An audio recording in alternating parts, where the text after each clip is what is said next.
በስመ አብ ወወልድ ወመንፈስ ቅዱስ አሐዱ አምላክ አሜን። እንደምን ዋላችሁ? እንደምን ሰነበታችሁ? ምሕረቱ ብዙ የሚሆን በቸርነቱ የሰበሰበን ይህንን ጊዜ የሰጠን ጸጋው ሞልቶ የሚተርፍ ምሕረቱ ለዘላለም ነው ተብሎ የተዘመረለት እግዚአብሔር ስሙ ብሩክ ቅዱስ ይሁን። በእግዚአብሔር ቸርነት የትምህርታችን ርዕስ እግዚአብሔር የወደቁትን ያነሳል። የዳዊት መዝሙር 145 ቁጥር 8 እግዚአብሔር የወደቁትን ያነሳል። እግዚአብሔር ዕውሮችን ጥበበኞች ያደርጋቸዋል። እግዚአብሔር ጻድቃንን ይወዳል። ሁሉን የያዝ ሁሉን የምትገዛ የጌታችን የመድኃኒታችን የኢየሱስ ክርስቶስ አባት እግዚአብሔር ሆይ እናመሰግንሃለን። ምንጭህ የሚፈልቀው በረሃን የሚያረካው ጥማተኛን የሚያስታግሰው እርካታ ላጣ እርካታ፣ ደስታ ላጣ ደስታ የሚሆነው አንተ የተባረከው አምላካችን ስምህ ነፃ ያወጣል። ቃልህ ቀንበርን ይሰብራል። ቸርነትህ አዲስ ቀንን ያሳያል። በእውነት እናመሰግንሃለን።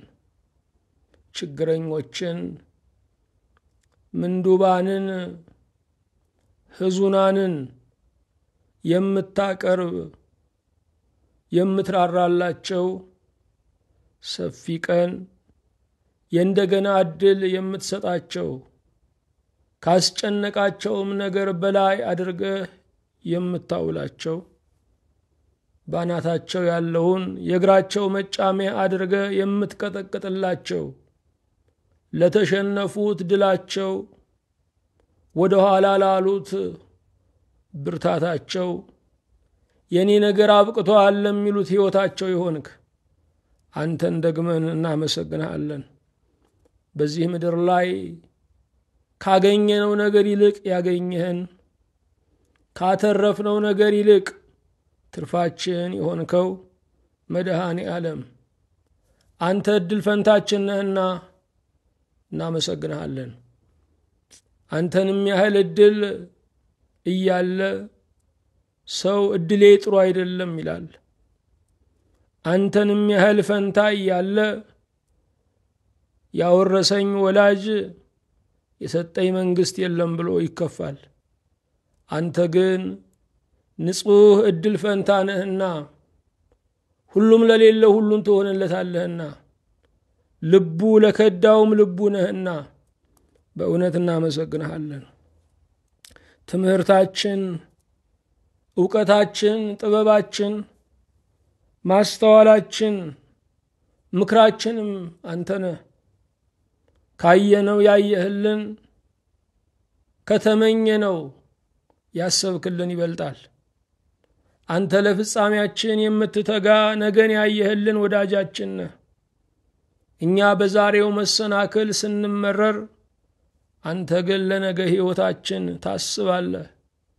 በእውነት ጌታችን ሆይ ከውድቀት እንድንነሳ፣ ከዝለት እንድንበረታ፣ ከእንቅልፍ እንድንነቃ በዚህ ምድር ላይ ስላስቀመጥካቸው አገልጋዮች እናመሰግንሃለን።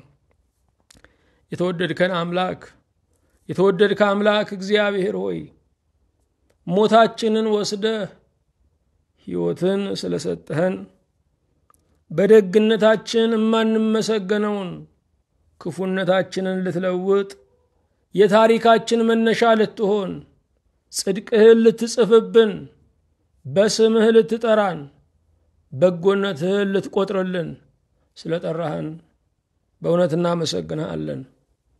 አንተ ለወደቁት ትንሣኤያቸው ነህ። አንተ የወደቁትን አልፈ የማትሄድ ነህ። አንተ ወደቁ ብለህ የማትነግር የማታውጅ ነህ። ውድቀትን በትንሣኤ ሞትን በሕይወት ትለውጣለህና በእውነት ጌታችን ሆይ እናመሰግንሃለን። እጅግ ከፍ ካሉት በላይ ከፍ ያልከው እግዚአብሔር አንተ ብሩክ ተስፋ ነህ። ተስፋነትህ አይቀርም፣ ይፈጸማል፣ ይሆናል፣ ይደመደማልና በመናገርህና በማድረግህ መካከል ምንም ልዩነት ስለሌለ የተናገርከውን ታደርጋለህ፣ ያደረግከውንም ተናግረሃል። በእውነት ጌታችን ሆይ ስምህ ብሩክና ቅዱስ ይሁንልን። የጻድቃን ደስታቸው የእውነተኞች ሀገራቸው የሆንክ እግዚአብሔር በዚህ ምድር በሚመጣውም ዓለም እምንሾምህ የምንሸለምህ አንተ ነህና አንተ ጌታ የሆንክለትን የሚያሳንሰው አንተ አምላክ የሆንክለትን ውዳቂ የሚያደርገው ማንም ስለሌለ በእውነት እናመሰግንሃለን። እምትወደን ስንበረታ ስንቆም ሲሳካልን ብቻ አይደለም፣ አንተ የሁል ጊዜ ወዳጃችን ነህና ዛሬም ኃጢአተኞች በአንተ ይጸድቃሉ፣ የወደቁ በአንተ ምርኩዝነት ይነሳሉ። ጌታ ሆይ ጨለማውን ታሪክ ለውጠ አዲስ ምዕራፍን የብርሃን ጎዳናን ትሰጣለህ። አንተ ታሪክን ለዋጭ ነህና በእውነት እናመሰግንሃለን። አምላካችን ሆይ መራቆታችንን ሁሉ የሸፈንክልን፣ ገበናችንን ሁሉ የሰወርክልን፣ ክፉዎች ሊያዩን ሲጣጣሩ አንተ ግን ካባ የደረብክልን ሁሉን የምትችል አምላካችን ሆይ ያየህብንን ማታሳይ የሰማህብንን ማታሰማ ከባቴ አበሳ ጉድን ሸፋኝ አንተ ነህና በእውነት እናመሰግንሃለን። ስለሰጠህን ስለዚህ ጊዜ ተስፋ ስለሚበሰርበት ስለዚህ አገልግሎት ምስጋና እናቀርብልሃለን። ጌታችን ሆይ አንተ ትናገረናለህ፣ ድምፅህን ታሰማናለህ፣ ትጠቀምብናለህ፣ ትገለገልብናለህ ብለን ደፍረን በፊትህ ቆመናል። እግዚአብሔር ሆይ የሥልጣን ቃልህ በእኛ ይገለጥ። የተወደድክ አምላክ እግዚአብሔር ሆይ ውሳጣዊ አይኖቻችንን እንድታበራ አንተን በማየትም ሰውነታችን ድና እንድትቀር አቤቱ እንጸልያለን። የተወደድክ ጌታ እግዚአብሔር ሆይ ሀገራችን ኢትዮጵያን በመልካምነትህ እንድታስባት አዲስ ምዕራፍን፣ አዲስ ሕይወትን፣ አዲስ ብርሃንን እንድትሰጣት አቤቱ እንማጸናለን። ኦርቶዶክሳዊት ሃይማኖታችንን እንድታጸና የቤተ ክርስቲያን ደጆች ዘወትር ለምህረት የተከፈቱ እንዲሆኑ ሁሉን የምትችል አምላክ ሆይ ትውልድ በሃይማኖት እንዲቆም በቅድስናም እንዲያፈራ አቤቱ እንጸልያለን። የወንጌልህ ገበታ እንዲሰፋ በሩቅ ያሉ ሁሉ በዚህ ብርሃን እንዲዋጁ የጠፉ ሁሉ በስምህ እንዲድኑ አቤቱ ደጅ እንጠናሃለን። በዚህች ሰዓት በደዌ ዳኛ ባልጋ ቁራኛ የተያዙትን ባጋንንት እስራት ተይዘው የሚጨነቁትን በስልጣን ቃልህ ነጻ አውጣልን። በረከተ አብ፣ በረከተ ወልድ፣ በረከተ መንፈስ ቅዱስንም አቤቱ አሳድርብን። ያንተ የሆነው መልካም ነገር ሁሉ አቤቱ ያግኘን። ክፉን ሁሉ ድል ንሳልን። ለመኖርም ለማቀድም ለማፍቀርም ለማገልገልም ለመሰማራትም ባለ ራእይ ለመሆንም ለመቸርም አቤቱ ባለ አቅም አድርገን። ስለ ሁሉም እናመሰግንሃለን። እንዲህ ብለን እንድንጸልይ አንደበታችንን የከፈትክ እንድንስማማ ህብረትንም የሰጠህ የሥልጣን ቃልህንም ከሰማይ የላክ እግዚአብሔር ስለ ክቡር ገበታህ እናመሰግንሃለን። ሁሉን የምትችል አምላካችን ሆይ በፊትህ በቆምን ጊዜ እንድናስባቸው አደራ ያሉንን በሰማያዊት አደባባይ በማያልቀው መዝገብህ በዘላለማዊ አባትነትህ በማይበርደው ፍቅርህ አቤቱ አስብልን። በዚች ሰዓት የተጨነቁትን ወገኖች ሁሉ በጦርነት በረሃብ በስጋት በድቀት ያሉትን ሁሉ በመልካም አይኖችህ እንድትመለከታቸው ትንሣኤን በሚያድሉ እጆችህ እንድታነሳቸው እንጸልያለን። ስለ ሁሉም ያንተን ስም በእውነት እናመሰግናለን። በልቦናችን ጉልበት ተንበርክከን እንሰግድልሃለን። ከመመስገኛ አደባባይ ከአርያም ሆነ በአይነ ምህረት ተመልከተን። ይህንን ዘመን በምህረት ብዛት አሻግረን አልፈው ከሚያወሩት ሰዎች መካከል አቤቱ ደምረን። የኑሮ ጫና ያለባቸውን ለልጆቻቸው ለትዳራቸው መሆን ያቃታቸውን ሁሉ በዚህ ሰዓት እንድታስታውሳቸው በረከተ ሥላሴን እንድታሳድርባቸው እንለምንሃለን። እኛንም በሰጠህን ዘመን ሁሉ ተቸግረን ሰው ፊት ከመቆም ተረተን ሰው እጅ ከመውደቅ አቤቱ አድነን። ስለ ሁሉም ስምህ የተባረከ የተቀደሰ ይሁን። እንደ እግዚአብሔር ሕዝቦች፣ እንደ እግዚአብሔር ልጆች፣ እንደ እግዚአብሔር ካህናት ለመገለጥ ጸጋህን አብዛልን። በጌታችን በኢየሱስ ክርስቶስ በእርሱ ያለ ክብር ጽን ላንተ ይገባሃል። ከእርሱ ጋራ ከመንፈስ ቅዱስም ጋራ ትክክል የሚሆን ዛሬም ዘወትርም ለዘላለሙ አሜን። የእግዚአብሔር የአምላካችን ስሙ የተመሰገነ ይሁን። ርዕሳችን እግዚአብሔር የወደቁትን ያነሳል የሚል ነው። የሰው ልጅ ውድቀት መጨረሻው አይደለም። በራሱ ስህተት፣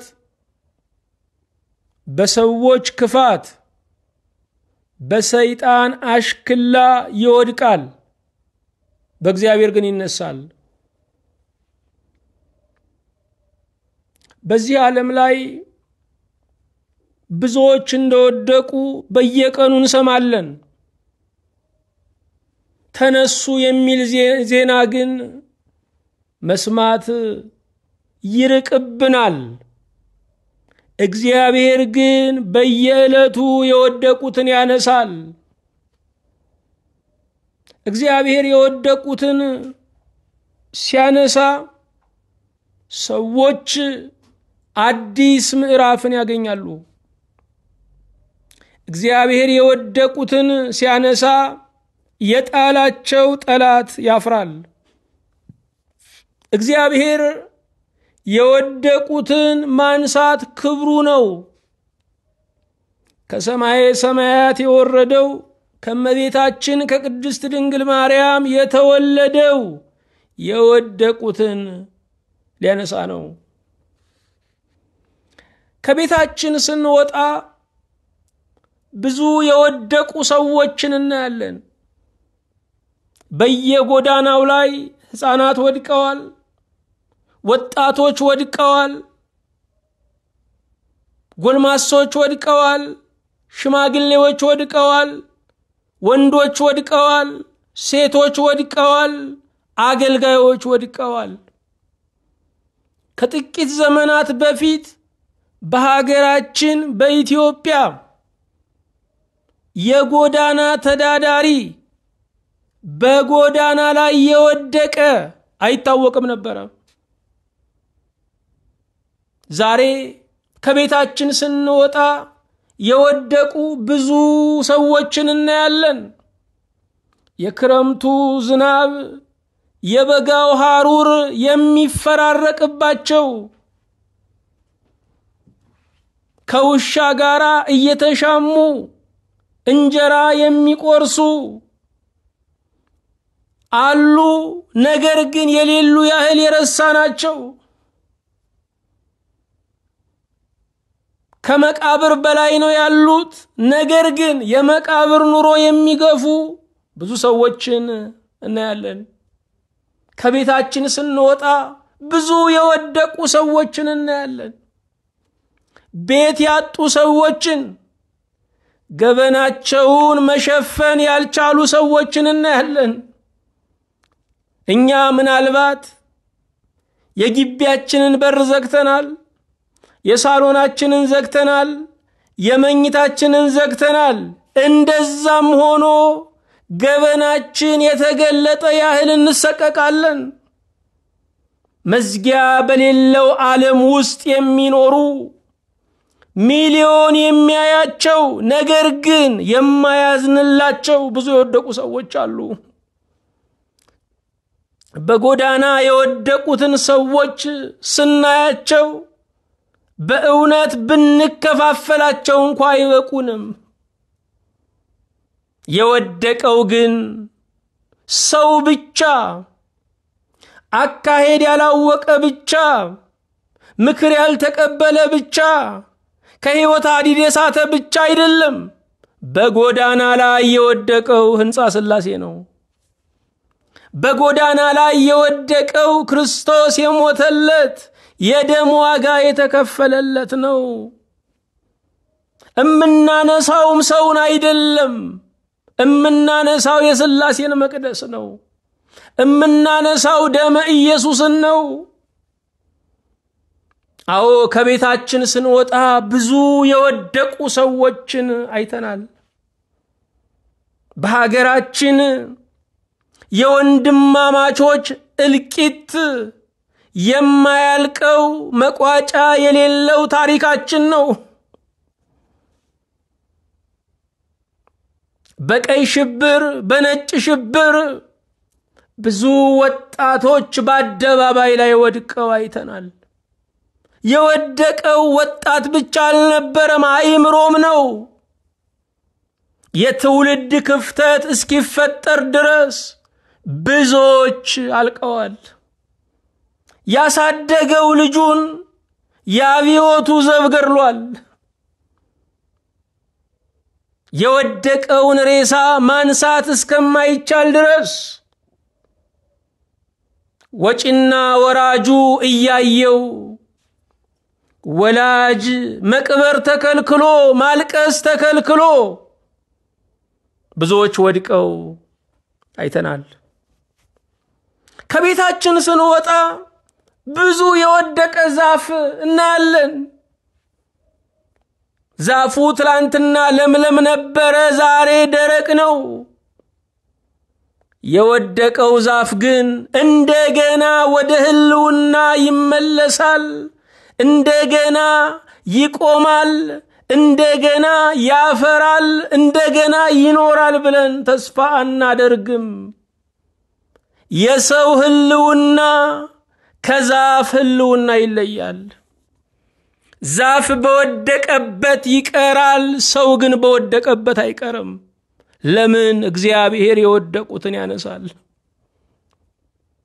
ዛሬ የኛ የሆኑ ሰዎች ወድቀዋል ብለን የምናስብ ከሆነ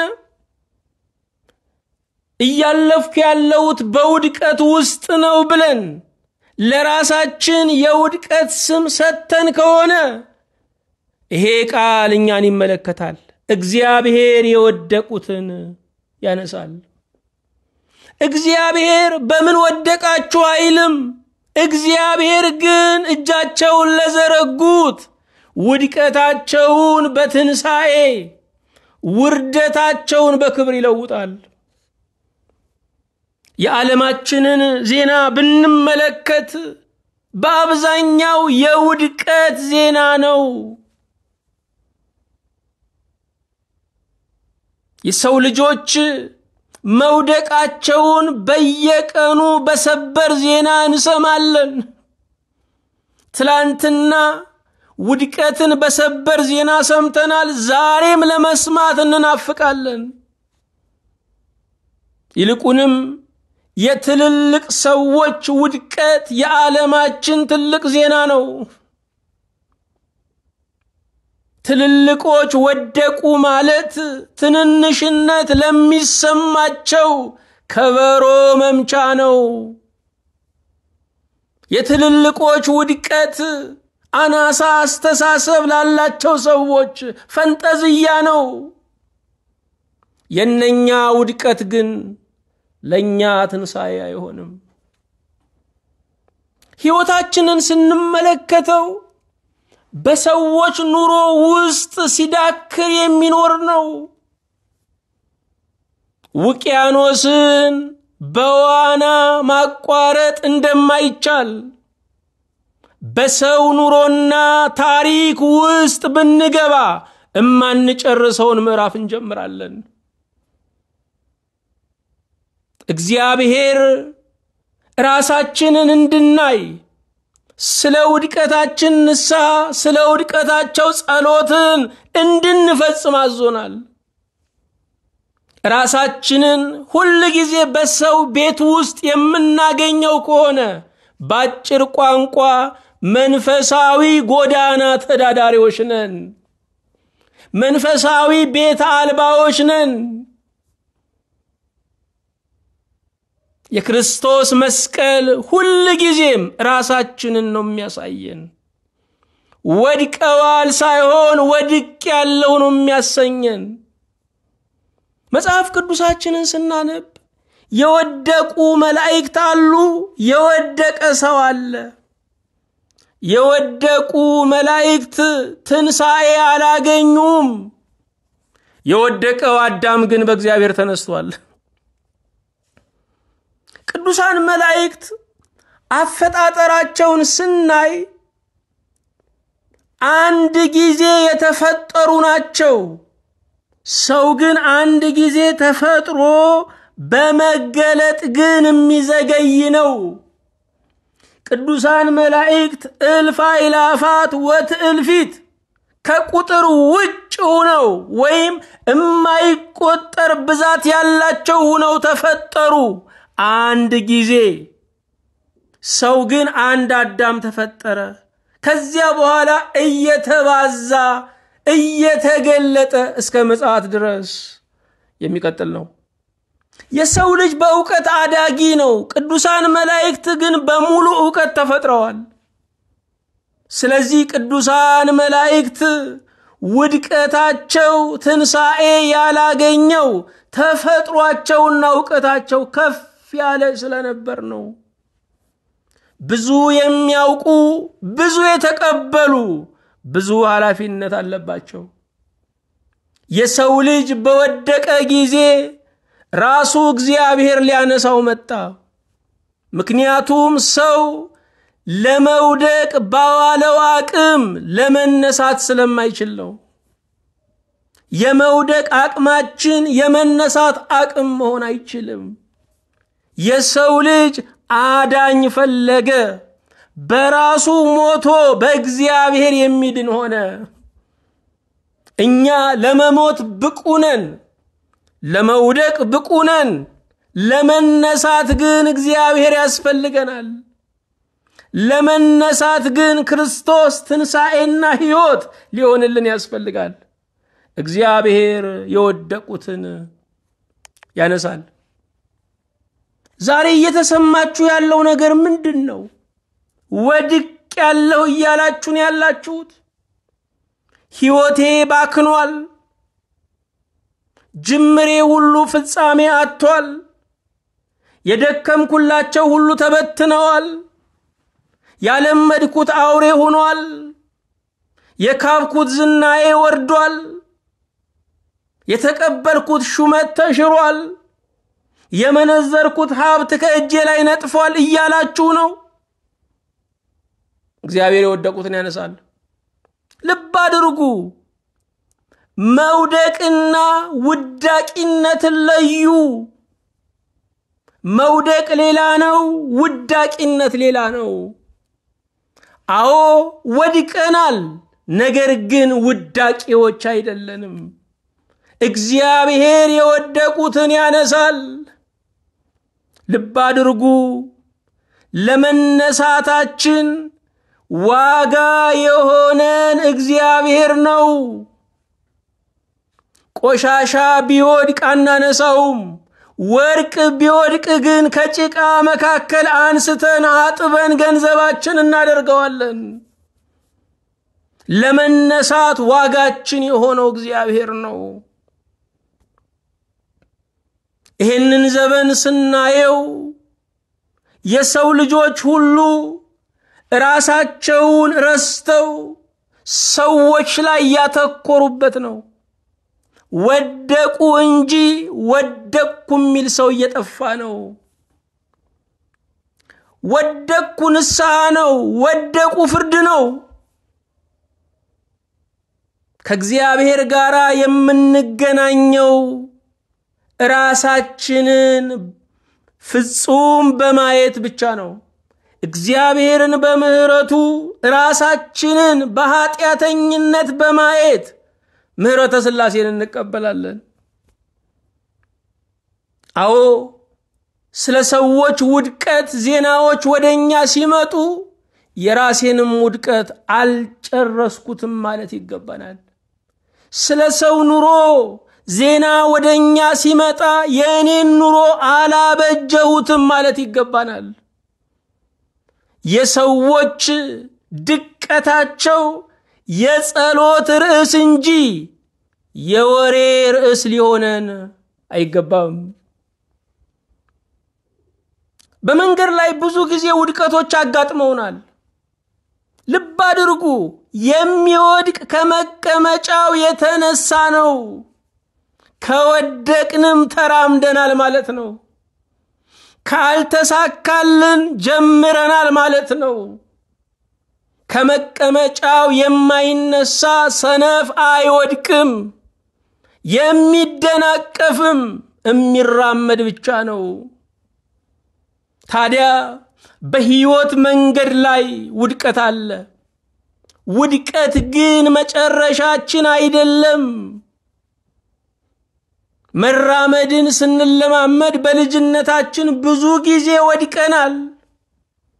መውደቅ መጨረሻ ቢሆን ኖሮ ዛሬ ላይ አንደርስም፣ ይህንን ቃል አንሰማም ነበረ። መውደቃችንን ለመነሳታችን መንደርደሪያ ኃይል ማመንጫ አደረግነው። በልጅነታችን በወደቅን ጊዜ አንተ ሰነፍ አላሉንም፣ ጎበዝ በርታ ብለው አጨበጨቡልን። ስለዚህ ተነሳን። በልጅነቱ ሲወድቅ ጎበዝ ያልነውን ካደገ በኋላ ሲወድቅ ግን አንተ ውዳቂ እንለዋለን። ሰዎች የሚነሱት በምንሰጣቸው ተስፋ ነው። ሰዎች የሚራመዱት ነገን ባየንላቸው መጠን ነው። አዎ ሕይወት መንገድ ነው። በመንገድ ላይ መውደቅ አለ። ሕይወት መንገድ ነው። በመንገድ ላይ መውደቅ አለ። ብዙ ጊዜ መውደቅ የሚያጠቃቸው ሰዎች አሉ። ነገር ግን ይወድቃሉ፣ በቅጽበት ይነሳሉ። ወድቀን ከሆነ ዕለቱን ንስሐ መግባት አለብን። ጀንበር ሳትጠልቅ ተጣልተን እንደሆነ መታረቅ አለብን። እግዚአብሔር እንደ ልቤ የሚለው ሰው የማይበድል ሰውን አይደለም። በድሎ ንስሐ የሚገባ አጥፍቶ ይቅርታ የሚጠይቅ ሰውን ነው። በስህተታችን ላይ ጀንበር መጥለቅ የለባትም። ከስህተታችን ጋር መተኛት የለብንም። ከስህተታችን ጋር ማደር የለብንም። ታዲያ መንገድ ላይ ብዙ ጊዜ ስንወድቅ ከመውደቃችን በላይ፣ ከመሰበራችን በላይ፣ ከመቆሸሻችን በላይ ቀና ብለን ሰዎችን ነው የምናየው። አዩኝ አላዩኝ ነው የምንለው። ከመውደቃችን በላይ ሰዎች ውድቀታችንን እንዳያዩት እንጨነቃለን። ልብ አድርጉ። የይሉኝታ እስረኛ ለመራመድም ለመነሳትም አቅም አይኖረው። ሕይወታችሁ በመጀመሪያም በመጨረሻም የራሳችሁ ናት። ውድቀታችሁም ትንሳያችሁም መጀመሪያ የሚጎዳውም የሚጠቅመውም እናንተን ነው። ከይሉኝታ ካልተፈታችሁ ለእውነታ መኖር አትችሉም። በይሉኝታ የሚደረጉ በጎ ነገሮች እንኳ ከእግዚአብሔር ዘንድ ዋጋ የላቸውም። ይሉኝታ የሰውን ደሞዝ መጠበቅ ነው። የሰውን ከንቱ ክፍያ መናፈቅ ነው። አዎ ዛሬ ከመውደቃችን በላይ መውደቃችንን ሰዎች አይተውታል ወይ ብለን ነው የምንጨነቀው። እግዚአብሔር የወደቁትን ያነሳል። ውድቀት ምንድነው? ውድቀት ከመንገድ መቅረት ነው። ውድቀት ጉዞ አለመጀመር አይደለም። ውድቀት የተጀመረውን ጉዞ ማጠናቀቅ አለመቻል ነው። በእውነት ያልጀመሩ ስላሉ ስለጀመራችሁ እግዚአብሔርን አመስግኑ። በጣም ጎበዞች ናችሁ። ነገር ግን ከመጀመሪያው የመጨረሻው ይሻላል። ዳኞቹ የሚሸልሙት ሩጫ የጀመሩትን አይደለም የፈጸሙትን ነው። የመነሻው ተኩስ ይሰማል፣ የመጨረሻውም ተኩስ ይሰማል። የጨረሱ ግን ከዳኞቹ ይሸለማሉ። ከእውነተኛው ዳኛ ከእግዚአብሔር የምንሸለመው ራእያችንን ክርስትናችንን ስንፈጽመው ነው። ልብ አድርጉ። የአማኝ ወደቡ የሽልማት ጣቢያው ሰማይ ነው። በምድር ላይ መሰናከል ቢኖር ነቀፋ ቢኖር አትችሉም ተብሎ ቢፈከር ይሄ ሁሉ መጨረሻችን አይደለም። ውድቀት ከመንገድ መቅረት ነው። ከመንገድ የቀሩ ብዙ ምዕመናን አሉ። በልጅነቴ ቤተክርስቲያንን ወድ ነበር። በልጅነቴ ዲያቆን ነበርኩኝ። በልጅነቴ ሰንበት ተማሪ ነበርኩኝ። በልጅነቴ አገልጋይ ነበርኩኝ። በልጅነቴ ሰባኪ ነበርኩኝ። በልጅነቴ ቆራቢ ነበርኩኝ የሚሉ አሉ። ክርስትና ነበር አይስማማውም። ነበር የሚያስደስተው ለክፉ ነገር ነው። በጨለማ ነበርኩ ሙት ነበርኩ እንጂ በብርሃን ነበርኩ ሕያው ነበርኩ አይባልም። አዎ ውድቀት ማለት ከመንገድ መቅረት ነው። ብዙ ሰው እግዚአብሔርን የረሃብ አምላኩ አድርጎታል። የጥጋቡ ጌታ ግን አላደረገውም። ከእግዚአብሔር ጋር አልቅሷል። ከእግዚአብሔር ጋር መደሰት አልቻለም። ዛሬ በእግዚአብሔር በረከት ከዓለም ጋር የሚዘል ብዙ ነው። ከመንገድ መቅረት ውድቀት ነው። ውድቀት ምንድነው? ጉዳት ነው። አንድ ሰው ወደቀ ስንል ተሰበረ ወይ ነው የምንለው።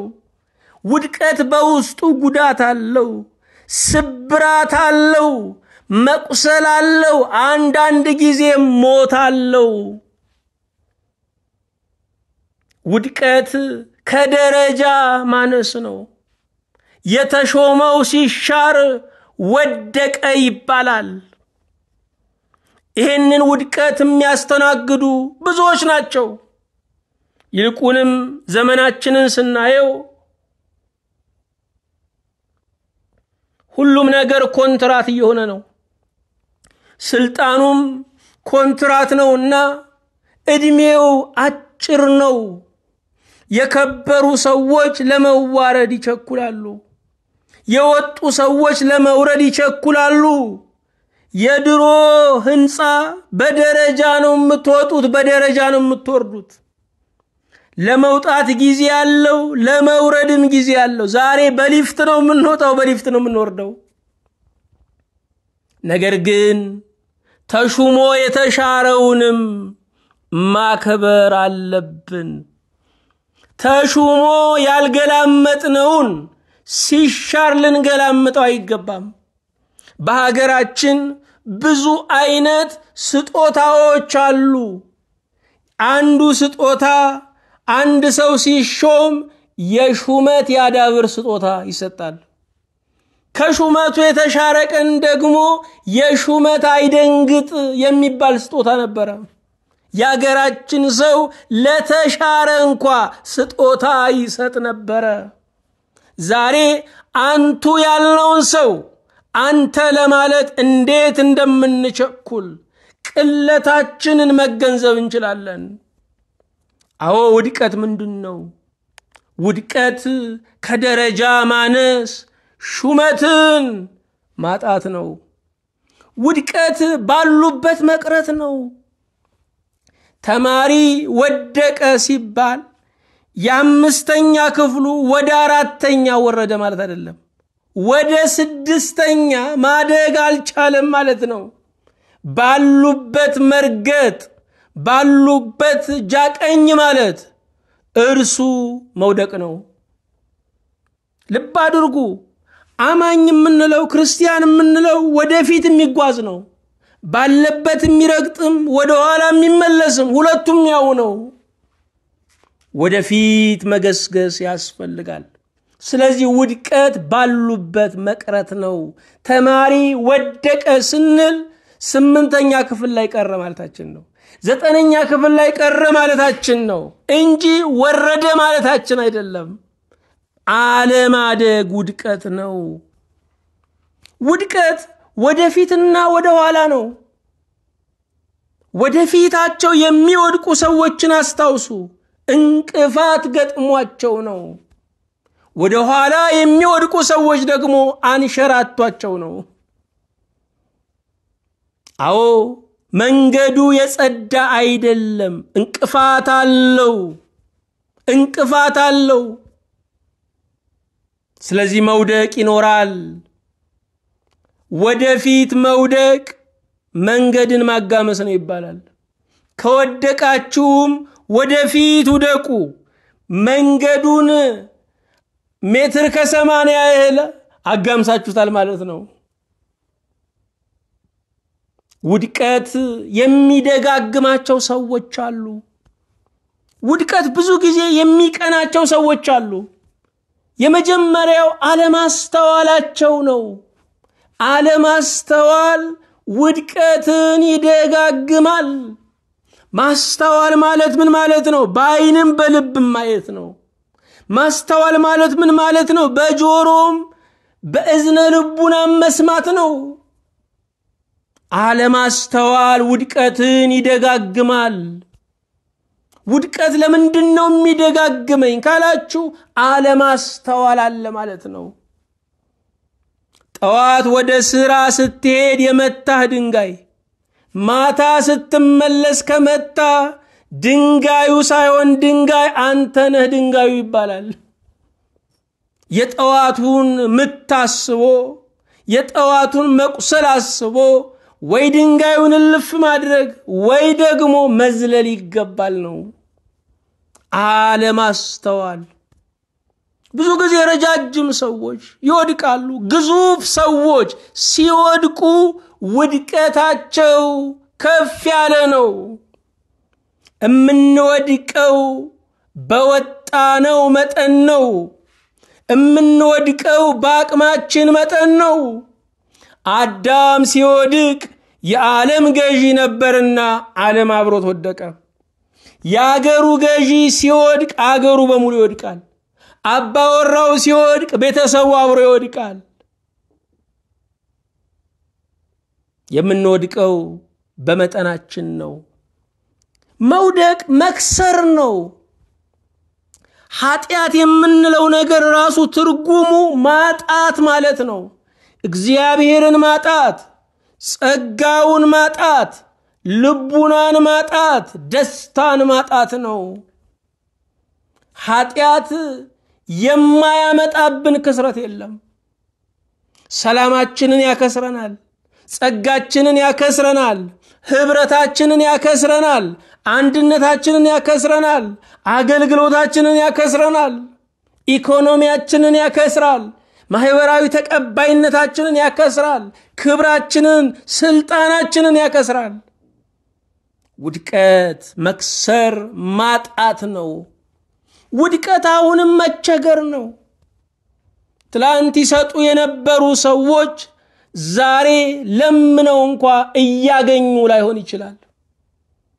በዚህ ዓለም ላይ እኔ አልቸገርም እኔ አልወድቅም ተብሎ ሊፈከር አይችልም። ልብ አድርጉ። ይህንን ዓለም ጨረስኩት የሚባል ዓለም አይደለም። ሰው የሚታመነው ሰልስቱ ከተለቀሰ በኋላ ነው። በዚህ ዓለም ላይ አንድ ቀንም ለመከራ በቂ ነው። አንድ ቀንም ከሃይማኖት ለመፈናቀል በቂ ነው። አንድ ቀንም ታሪክን ለማበላሸት በቂ ነው። የአንድ ቀን መከራም የሺህ ዓመት ያህል ነው። ዛሬ ብዙ ባለጠጎች የነበሩ፣ ብዙ ባለማዕረግ የነበሩ፣ ብዙ ባለዝና የነበሩ በአረጋውያን መጠሪያ በአይምሮ ሕሙማን መርጃ ውስጥ ተቀምጠው ነው ያሉት። በጎዳና ወድቀው ነው ያሉት። ውድቀት መቸገር ነው። በዚህ ዘመን ላይ ብዙ አይነት ውድቀቶች ይታያሉ። በዚህ ዘመን ብዙ አይነት ውድቀቶችን እያስተናገድን ነው። እግዚአብሔር ግን የወደቁትን ያነሳል። ብዙ የውድቀት ዝርዝሮች ቢኖሩ የሚያነሳው ግን አንድ እግዚአብሔር ነው።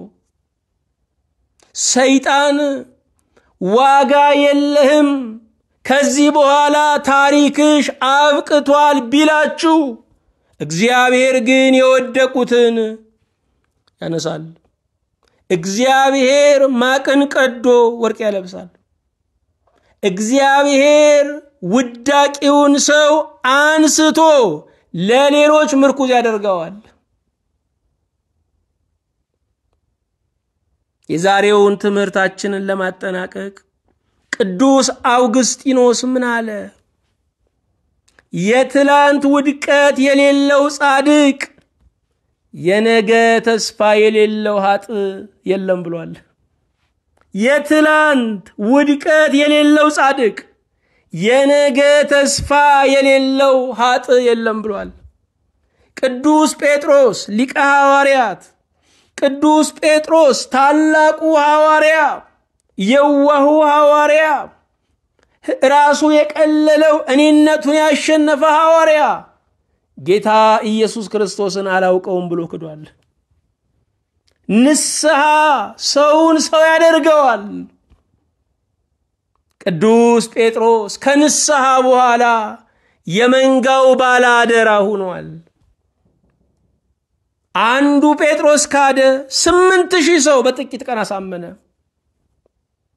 የትላንት ውድቀት የሌለው ጻድቅ የነገ ተስፋ የሌለው ኃጥእ የለም ብሏል ቅዱስ አውግስጢኖስ።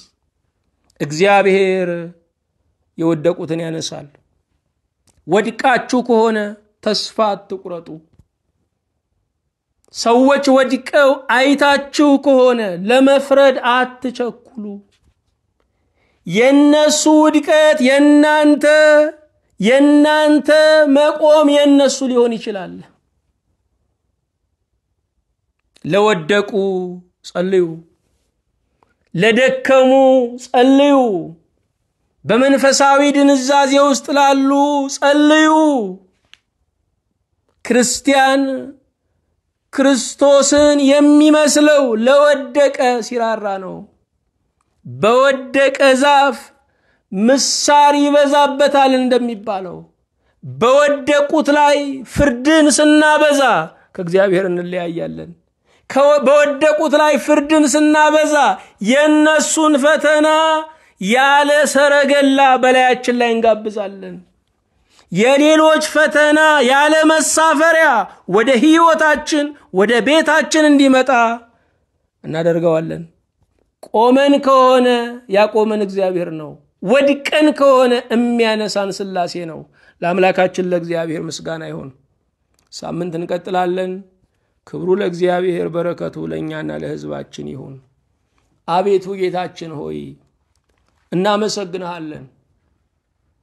አቤቱ ጌታችን ሆይ በወደቀው ማንነታችን ደስታችን ወድቋል፣ ኑሯችን ወድቋል፣ አገልግሎትን ጥለናል፣ ሀገር ወድቋል፣ ዓለም ወድቃለች።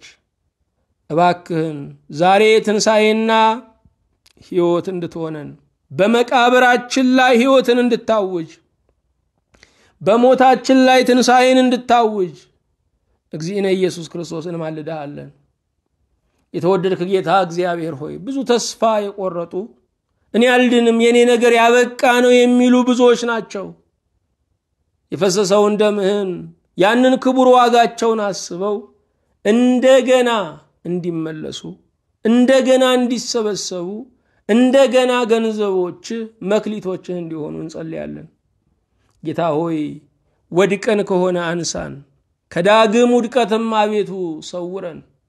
ወድቀው ከሆነ አንሳቸው፣ እንደገና ከመሰናከል ለዲያብሎስ ፈተና ተላልፎ ከመሰጠት አቤቱ አድናቸው። የተወደድክ ጌታ እግዚአብሔር የወደቁ ሕፃናትን፣ የወደቁ ወጣቶችን፣ የወደቁ ጎልማሳ፣ የወደቁ ሽማግሌዎችን አቤቱ አንሳልን። ለካህናት ሞገስን ጨምርልን። አገልጋዮችን አቤቱ አበርታልን። ልባቸውን፣ ጆሮአቸውን፣ አይናቸውን ሰፊ አድርግልን። የተወደድክ አምላክ እግዚአብሔር ሆይ በምድር ላይ የወደቁ መሪዎችን እንድታነሳልን፣ ለትውልድና ለሕዝብ የሚራሩ እንድታደርግልን እንጸልያለን። ሁሉን የምትችል አምላካችን እግዚአብሔር ሆይ ጉልበታችን ለተንበረከከበት ክፉ ነገር ሁሉ ዛሬ ስርየት እንድታደርግልን፣ ከአምልኮ ባዕድ ከገንዘብ ፍቅር ነፃ እንድታወጣን፣ የወንድም ፍቅር የእህት ፍቅር ይበልጣል ማለትን እንድታለማምደን እንጸልያለን። ስለረዳህን ስለሰጠህን ጊዜ ክብር ምስጋና ለአንተ ይሁን። ይህንን የሰሙ ሁሉ ጓዳቸው፣ ዘመናቸው፣ ኑሯቸው፣ ትዳራቸው፣ ውጥናቸው፣ የቀረው ዘመናቸው ሁሉ የተባረከ በቤትህ የሚያልቅ ይሁን። በጌታችን በኢየሱስ ክርስቶስ በእርሱ ያለ ክብር ጽን ለአንተ ይገባሃል። ከእርሱ ጋራ ከመንፈስ ቅዱስም ጋራ ትክክል የሚሆን ዛሬም ዘወትርም ለዘላለሙ አሜን።